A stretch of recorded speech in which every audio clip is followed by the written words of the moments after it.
Hollywood killing. Bonnie always said she was going to have it all. The wife of actor Robert Blake has been murdered. Tonight, the first primetime network interview with Bonnie Lee Bakley's lifelong friend. She always told me that you had to sleep your way to get to the top. She reveals Bonnie's life of stalking and scamming to achieve fame. She was a con artist. Bonnie was extremely evil. Actor Robert Blake stands accused. But could these letters point to someone else? Peter Van Sant investigates. Hundreds and hundreds of men out there have a motive to kill her. Plus, the murder of fashion writer Krista Worthington turned a small Cape Cod town upside down. The long list of suspects made headlines. It's the first homicide in Truro in more than 30 years. This man, Tony Jackett, had an affair with Krista, and they had a child. You think that she picked you because she wanted to have a child? Yeah. Susan Spencer, with one man under suspicion. I had become a slave to my ego, an addict to my senses. A 48 hours mystery, a question of guilt.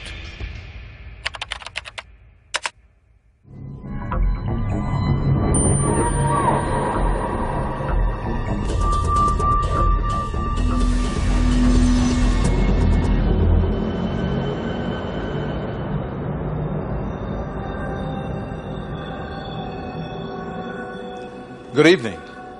We begin tonight in a place where the spotlight beckons, Hollywood, and a widely publicized murder case where the victim spent a lifetime chasing celebrity. We have new details in the death of Bonnie Lee Bakley, wife of actor Robert Blake, who is accused of murdering her outside a Hollywood restaurant more than a year ago. Tonight we take you behind the headlines. 48 Hours has the first primetime network interview with the victim's lifelong friend. She offers new insight and perhaps new clues concerning the odd relationship between Bakley and Blake. They were husband and wife, but you could hardly call them friends. Peter Van Sant investigates a case that exposes a dark side of Tinseltown. Did the victim's own past... Very young. Since they were in grade school, her room was right here. Christina Shire and Bonnie Lee Bakley were the best of friends. I told her everything, and she told me everything about her.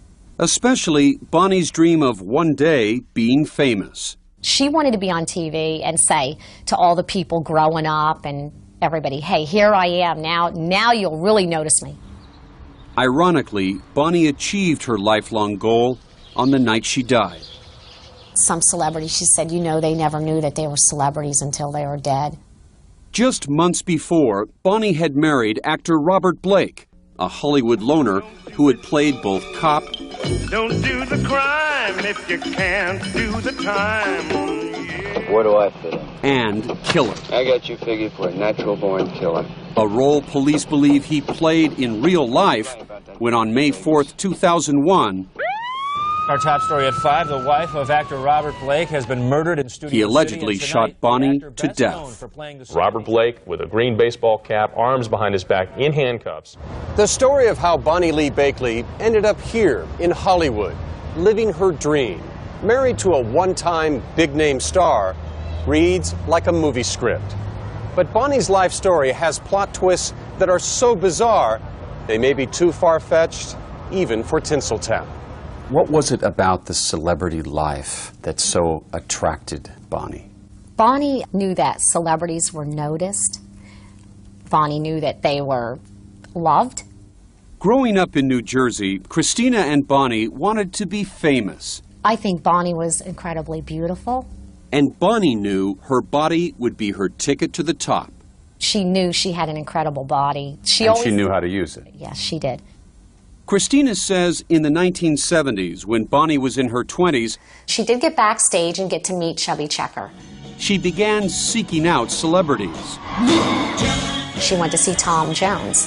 Frankie Valli, she really stalked Frankie. Inspired by her idols, Bonnie vowed to make it as an actress. At first, Bonnie thought she was going to make it as a celebrity herself. Calling herself Lee Bonnie, she and Christina were extras in several films shot in New York. We were in Turk 182 together.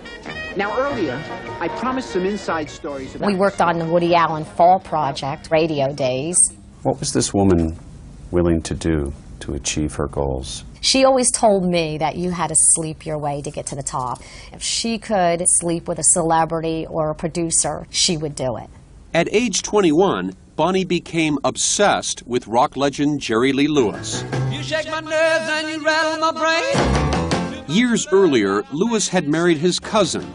She wanted to be like Jerry Lee Lewis. Goodness gracious, great balls of fire. She said if Jerry Lee Lewis could marry his cousin, she could marry her cousin. And that's exactly what Bonnie did, marrying her cousin Paul and having 2 children. Great balls of fire. Kisses, baby. In 1980, although still married, Bonnie moved down south to pursue Lewis full-time. She was young, she was beautiful. And one day arrived, uninvited, at Jerry Lee's boyhood home. She takes off a blouse. She peels down her stockings. It was good. Frankie Jean Lewis, the rocker's sister, will never forget the day Bonnie sashayed into her living room with a tape recorder playing striptease music. She said, I'd like to meet your brother. I said, no sooner said than done, so I got Jerry on the phone for her. I said, Jerry got us a real live one here. Send her on up. You're fine. Here's Jerry coming off the stage. Frankie, who runs a museum honoring her brother, says Bonnie spent the next 6 years in Memphis, divorcing husband Paul and trying to become Jerry Lee's next wife. She went to every night spot with him this side of hell. Goodness gracious, great balls of fire. This is Bonnie's wedding dress that she bought to marry my brother in. But Frankie soon saw Bonnie's dark side. She was a deadly sweetness. She was the kind of a sweet you wouldn't want to taste. She said she loved him, but she didn't. In fact, Christina Shire says Bonnie was planning to blackmail Jerry Lee. Bonnie told me she was going to get pregnant, then she would get him to divorce his wife and marry her. When Bonnie did get pregnant, she planted the story in the tabloids. But when a test revealed the baby girl wasn't Jerry's, she dropped her pursuit of the rocker. The baby looked like Paul. The baby, who she still named Jerry Lee, joined Bonnie's 2 other children and was raised by her ex-husband, Paul. Great balls of fire. But her targets weren't only the rich and famous. How old was your grandfather when he met Bonnie? He was 82. Andrea Weber's late grandfather, William, read this personal ad placed by Bonnie. Hi guys, I'm young, pretty, sexy, and I do like older men. My favorite pastime is to travel. For years, Bonnie had been preying on lonely men in a lucrative scam.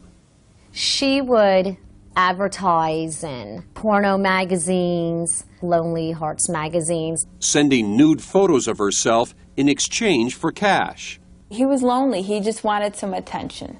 William Weber and Bonnie started writing. She said she was a movie star. And that's my grandfather in his condo in Florida.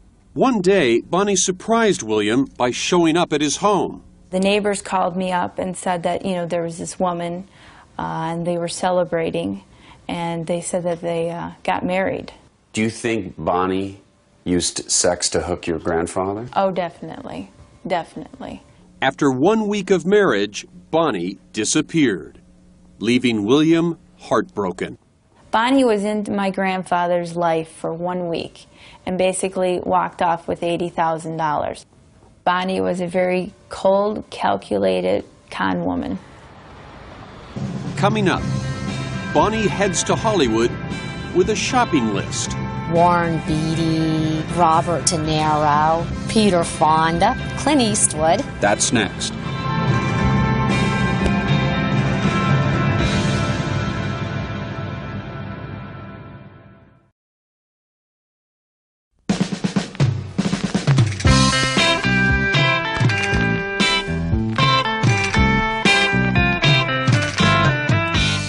Bonnie Lee Bakley Unplugged, singing about her life's work. I'd like to tell you my story. I'm chasing By the late 1990s, after failing as a singer, an actress, and trying to become rocker Jerry Lee Lewis's wife, Bonnie headed for Hollywood. Nothing would stop her. She was determined she was going to get exactly what she wanted. This is Dean Martin and Bonnie. That's our trip to California. Years earlier, Bonnie and her best friend Christina Shire had come here with dreams of making it big. She wanted to go from rags to riches. Back then, Bonnie had this billboard erected on Hollywood Boulevard, using money she had made in her Lonely Heart scam. She even published this doctored photo of her and Elvis, who she never met, in a talent magazine. She always told me, you focus on your one dream and you make that dream come true. But in 1998, Bonnie returned to Los Angeles with a surefire plan to make her lifelong dream of being a celebrity come true. Bonnie finally figured out, I'll marry a movie star. This is Bonnie's address book. Her little black book. Yeah, and it has all Addresses of the people Bonnie would soon begin hunting down. Warren Beatty, Robert De Niro, Peter Fonda, Clint Eastwood, Robert Redford. And in May of '98, Bonnie wrote Christina saying she had finally caught a falling star. Hi, I'm out here dating Robert Blake. He's great. Well, she was really aggressive. Harlan Braun is Blake's attorney. She basically proposed having sex with him almost on the spot. Right then, within minutes after they've met. Within minutes, and she assured him that she was on the pill. Braun says they had sex in Blake's car. Was there an attraction between the two of them? Not really. I mean, sometimes he would have sex with her again, sometimes he ignored her. But Bonnie wasn't in this relationship for love. She wanted money. Christina says Bonnie devised an insidious plan to trap Robert Blake. She was taking the fertility pills with the idea of getting pregnant in the first place. Did Robert Blake know this? No. Of course, Bonnie didn't tell Robert Blake that she was trying to get pregnant, or he probably wouldn't have slept with her. In fact, in this phone call recorded by Bonnie, Blake is furious that she set him up.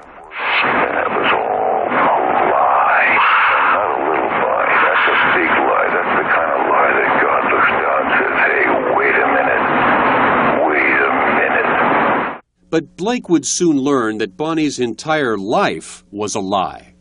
When she was about to have the child, he hired investigators to check into her background. There's just some of the various Social Security cards she has and other names.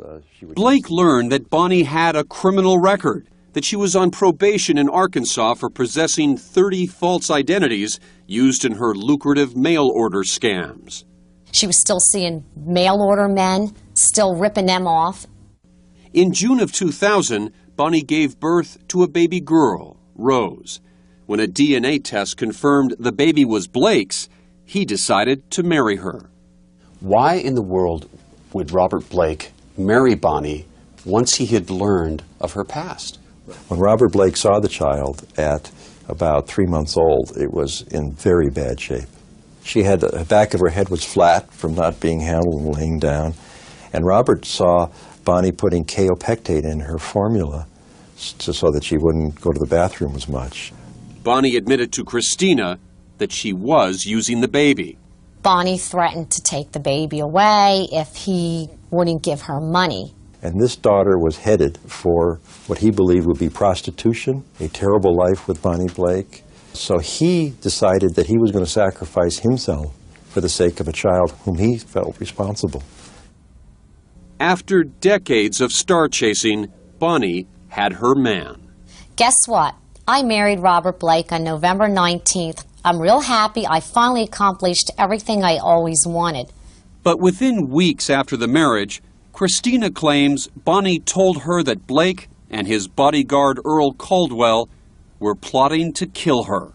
Bonnie told me they were on vacation, and Bonnie was drugged, and Blake asked Earl to kill her, and Earl said, I can't do it. And Blake said, don't worry about it, I'll find some other way. If Bonnie feared for her life, why didn't she leave? She couldn't get away, she figured, because of all the money. Bonnie afraid of Robert Blake? Bonnie wouldn't have been afraid of Adolf Hitler. In fact, Bonnie's friend Frankie Jean Lewis says Bonnie had plans of her own for Blake. She said she hated him, said she was going to kill him. She told you this? She said she couldn't stand him. She said she was going to get rid of him one way or the other. But police say Robert Blake was the first to strike. On May 4th, 2001, just after eating at Blake's favorite Italian restaurant, police say Blake shot Bonnie at point-blank range. Just hours earlier, Bonnie had called Christina with a chilling prediction. She said, he's going to kill me if I don't get out of here. And just hours later... And she was dead. Coming up next... Exterior, Colorado, Minville, Tennessee. Could these lonely hearts letters prove Robert Blake is innocent? I think there are hundreds and hundreds of men out there, at a very personal level, have a motive to kill her. That's next.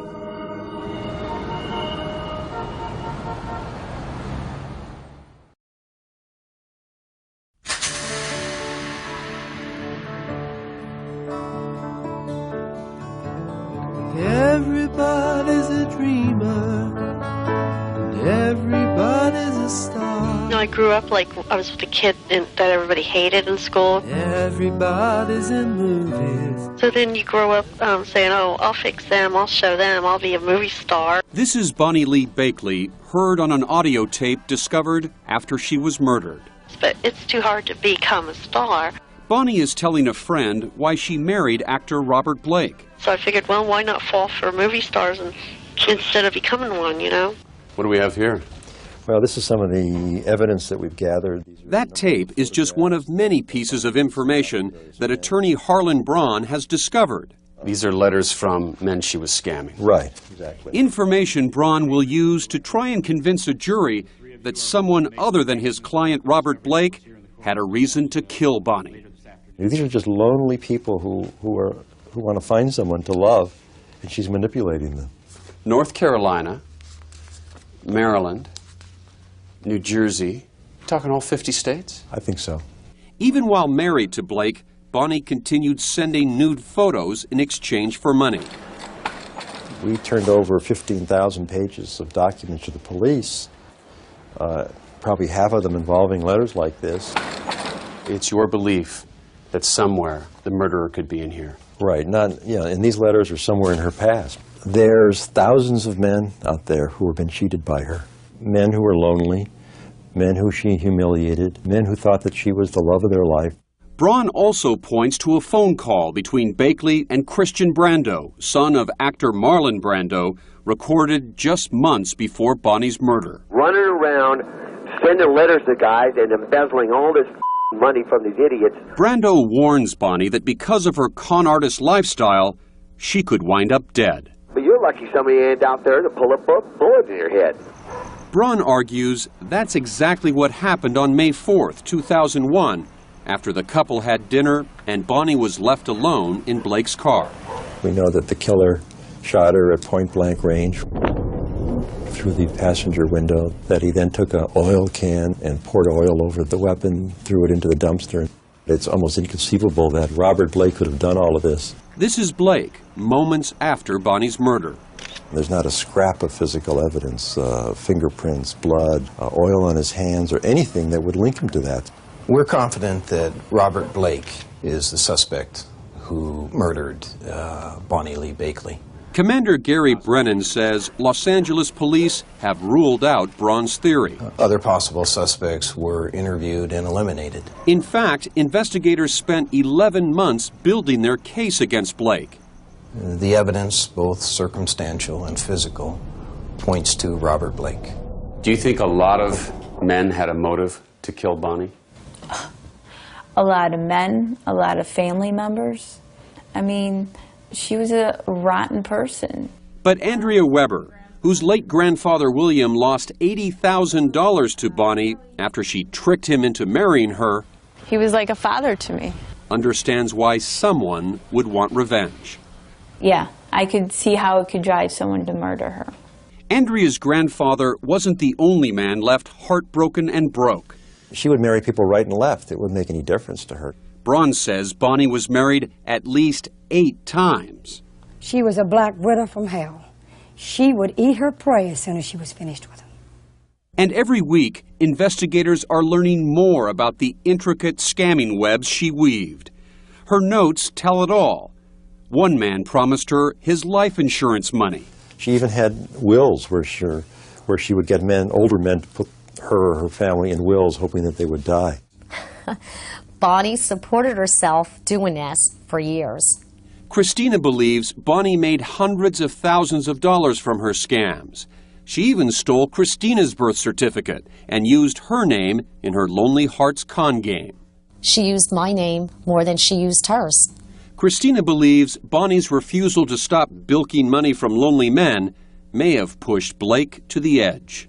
Bonnie told me he was really mad at her because she wouldn't stop doing it. Robert Blake must have been very frustrated at this point. Right. Even Blake's attorney concedes the mail order business caused friction in their relationship. He'd lost control of his own life, forced to marry someone he didn't want to marry. That's right. Was he angry? Absolutely. He was angry. He was trapped. He was being used. You add all that up, Harlan, and you've got a motive for murder, don't you? That's exactly what the prosecution would say in this particular case. It's hard for me to conceive, knowing him, that he wanted Rosie to grow up knowing that her father murdered her mother. Today, Rosie, now 2, is being raised by Blake's daughter, Delina. Blake has been denied bail, while his bodyguard, Earl Caldwell, is out on $1 million bond. Both men have pled not guilty and will stand trial next year. Can you imagine Robert shedding a tear over her loss? Yes, because he loves Rosie. Rosie, this is Rosie's mother. Bonnie was extremely evil. She was a con artist. Honestly, when I found out she was murdered, I was happy. She got what she deserved. But as bad as a person as anybody can be, you don't deserve to die. Bonnie, is the star you always wanted. Ironically, in death, here in this Hollywood cemetery, Bonnie has achieved what she wanted most in life, to be among the stars. She was adventurous, but she paid the price for it. Coming up, the murder of fashion writer Krista Worthington has baffled police. It's the first homicide in Truro in more than 30 years. Now, this man, who had an affair with Krista, wants custody of their child. I was good enough to father the child. I should be good enough to raise the child. Thank you. The only problem? He's a possible suspect in the murder. That's next.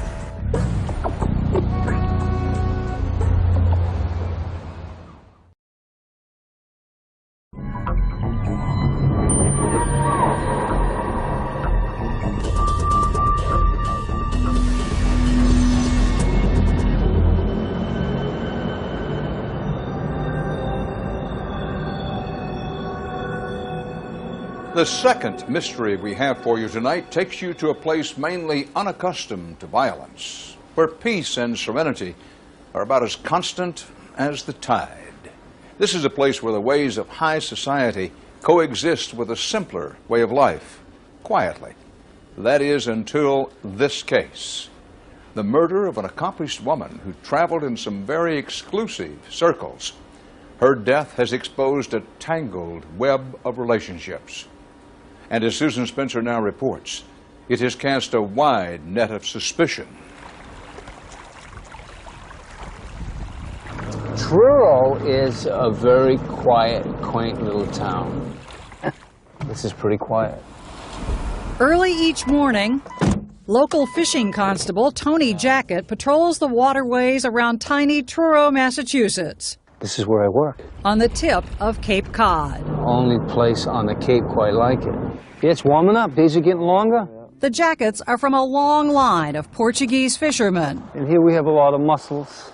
They've lived here since the turn of the century. Up here we got my Aunt Tilly, and my sister lives right there, and my brother behind her. So as you can see, there's plenty of family here. Plenty indeed. This is Portuguese food. Jackett's been married nearly 30 years. Mom eats last. At 52, he has 5 grown children and already is a grandfather. He should be enjoying this time of his life. But lately, that's been impossible. That's Krista's house right there. The home of Krista Worthington. 46 years old, a glamorous one-time fashion writer. This really is probably the most photographed house in the U.S. of A. right now. That is not much of an exaggeration. What happened here, January 6th, has changed not only Jackett's life, but the town of Truro as well. Now, WBZ4 News. It's the first homicide in Truro in more than 30 years. Krista Worthington, a local writer, was found dead inside her home on Sunday. Police say she'd been stabbed at least 24 hours before they arrived. They found her daughter, Ava, 2.5 years old, alone with the body. Spilled cereal indicated that little Ava had tried to feed herself after her mother was killed. It's inconceivable that she's gone, let alone murdered. The grisly murder made the front pages and led the news across the country. After all, the victim was from a prominent New England family. You know, a lot of this property in through here was owned by the Worthington family. And Krista Worthington, a graduate of Vassar, was no stranger to the rarefied circles of high society.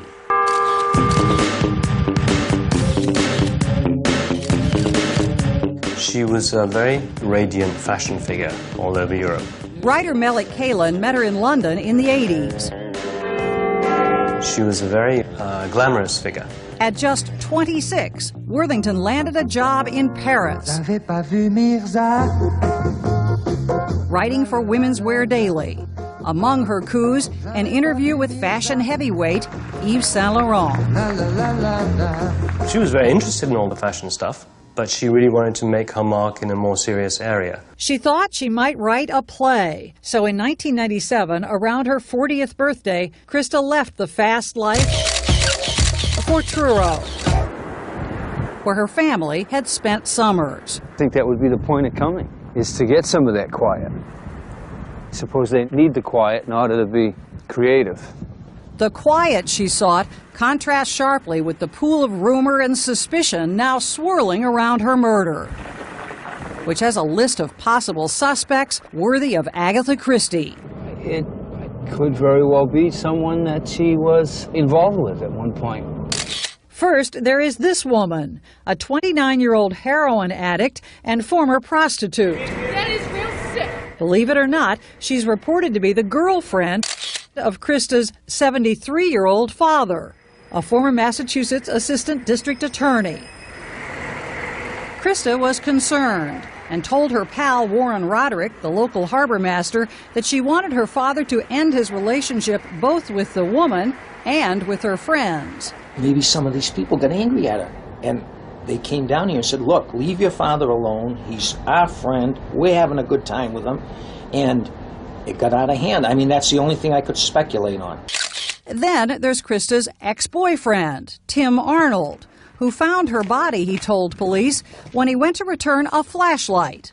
There are conflicting reports as to how well they got along. I have some quick questions about what your memories of Krista are. Arnold isn't talking. And then there's Tony Jackett. I think I've been the subject of gossip my entire life. Jackett, it turns out, may have the closest connection to Krista. He fathered her daughter, Ava. He's a really nice-looking guy when he puts on a uniform. Initially, that's what Krista saw in him. To me, she was a complete stranger that lived a very different life. I think she actually, you know, delighted in sort of, I guess you would say, educating him. Sort of let myself be lured up to her house. Not something you didn't have any control over, right? I mean, well, to she her didn't house. twist my arm, okay? I'm not the innocent party here, but it's just, you know, one of those things. It was clear that I had become, you know, a slave to my ego, an addict to my senses, and I found it something that I was just drawn to. Worthington's friends say Jackett was just a fling. It's a summer resort, and things like that happen, I guess. But Roderick heard something else. She was in love with him, right? She was in love with him. You're sure of that? Yeah, I'm sure of that. Truro is a small town. Hi, Nancy. People saw them together. People were noticing this. And they began to talk. And everyone has an opinion. Finally, Jackett says he had had enough. He ended the relationship. What had happened was she told him she was pregnant. What was his reaction? Well, his reaction naturally was, you know, he got sick. I mean, he got physically ill. The times that we were together and how she got me not to use protection, and it was, you know, it was clear to me that she was hoping that she could get pregnant. So are you saying you think that she picked you because she wanted to have a child? Yeah. when it's all said. It sounds pathetic, but it's documented that that's what she wanted badly. In fact, almost a year before she got pregnant, Worthington appeared on the TV talk show Lisa. The topic? We call it In Single Mothers by Choice. Women who want to be single moms. Trying to figure out how to be the best parent to your child given that there is no father. There's a lot of thought that goes into that. The day she got pregnant, she was ecstatic, and I was dumbfounded. Because Worthington had told him she couldn't get pregnant. But her friends say she wasn't trying to trick him. Doctors told her age ruled it out. She'd felt that nature had passed a sentence, and then the next thing was that out of the blue, the gods reversed their decision and you know, dropped a favor on her. How do I explain this? I'm like, all of a sudden, I realize that I'm in deep shit. Now, Jacket would have to tell his wife. When I told my wife, I felt that that would be it. But did the affair have anything at all to do with Krista Worthington's death? Was he angry? Well, he was angry in the sense of he explained to her, look, this isn't what, you know, you being my girlfriend was supposed to be about. I'm feeling like I've been tricked. That's next.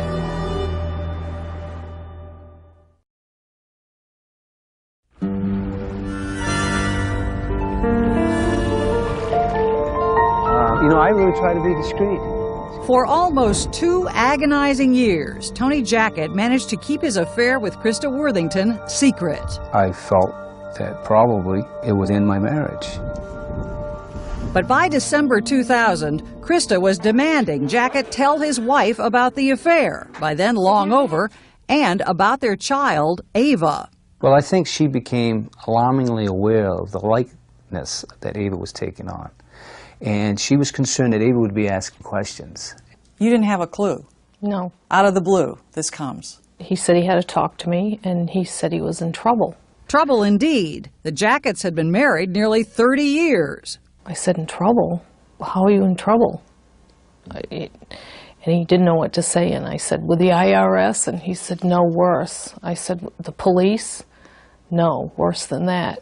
I said, what could be worse than that? What are you thinking at this point? I was sort of frightened. He was very uncomfortable, and I couldn't imagine what it was. And he said, no, he said, I had an affair about 3 years ago, and there's a child. He hesitated, and he said, there's a child. And I said, you're kidding. I mean, I thought she was going to have a huge breakdown at one point. And Tony's sons were aghast. that was the only time he actually changed in my eyes to do this to my mother. I have no clue why.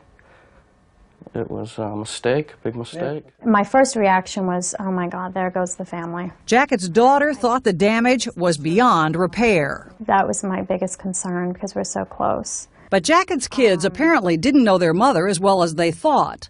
Susan Jacket did something extraordinary. I have to make up my mind if I'm going to make my marriage work. It's been too many years, and he's a nice man. You know, when people make mistakes, he's only human. I don't want this anger in me. It's beautiful. What a beautiful day. I just want to make this all work. And it wasn't just her marriage she was talking about. Susan Jacket wanted a real relationship with her husband's former lover and with little Ava. You do realize that to most people this would seem a pretty bizarre. Yeah. But she was just a little innocent baby. I don't think a lot of women can relate to what my mother is doing. Jacket's oldest son, Beau. My mother is probably the biggest hero in this whole story. You know, she's an angel. My mom, she's a strong lady. You know, she accepted Krista and, you know, got to be friends with her. We had her over for dinner, and it was a little uncomfortable the first time. But the more I got to know her, I liked her. I thought she was a nice person. And the baby was very enchanting, endearing, and she loved the baby so much. And so we just tried to make it work. It felt like God's work, that it was just very peaceful, and it felt really right. And you knew it with this little, you know, the Ava, how lucky for her. But in January, everything changed when Krista Worthington was murdered. And Tony Jackett found himself topping the list of possible suspects. It's a shock to even hear the words suspect of my father. It's definitely hard for him. It's hard for me and my family. My father did not kill Krista and could not harm a fly. Tony's a lover, not a fighter, and there's no way he could harm anyone. It just isn't. You have no doubt that he had nothing to do with her death. I have no doubt at all. I can account for every second the whole weekend. And in fact, you had nothing whatsoever to do with her murder. No. And not a clue as to what happened. Not a clue. Have they made you take a lie detector test? I've cooperated at every level, and yes, I've taken a lie detector test. And? And I passed, clearly passed. I hope that they can at least have the confidence to say, we don't know who did it, but we know that he didn't do it. But the DA still will say nothing of the sort. He's blaming the crime lab for being too slow to process evidence collected at the scene. I'm left in limbo if they don't solve it. Jackett and Krista's ex-boyfriend say they've now heard they're off the likely suspect list, but the DA won't confirm it. Nor will he officially rule out anyone else mentioned in the press.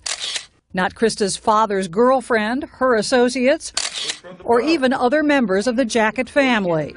We're doing everything we can to cooperate, not hinder the investigation, but it is frustrating. Especially because the suspicion hanging over them bears on another crucial question. What will become of Ava? With her mother gone, the Jacketts had just assumed that they would raise her. Tony's her father. And where else would she go? Who would love her more? We had already fallen madly in love with her. It was easy to think that we would raise her. The Jacketts say they thought, for the most part, Krista had been happy they were involved with Ava.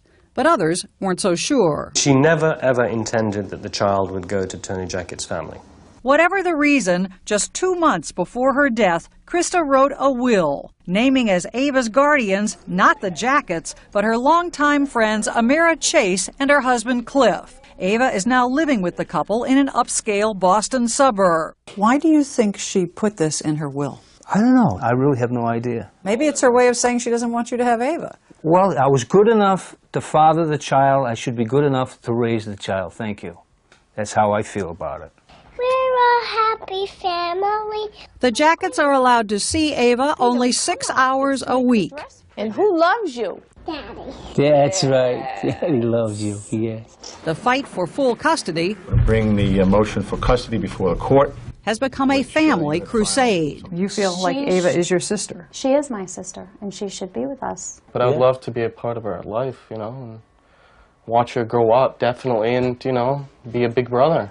No comment. But can they convince a judge? I think it's despicable that I'm in a custody battle, you know, for my daughter. That's next.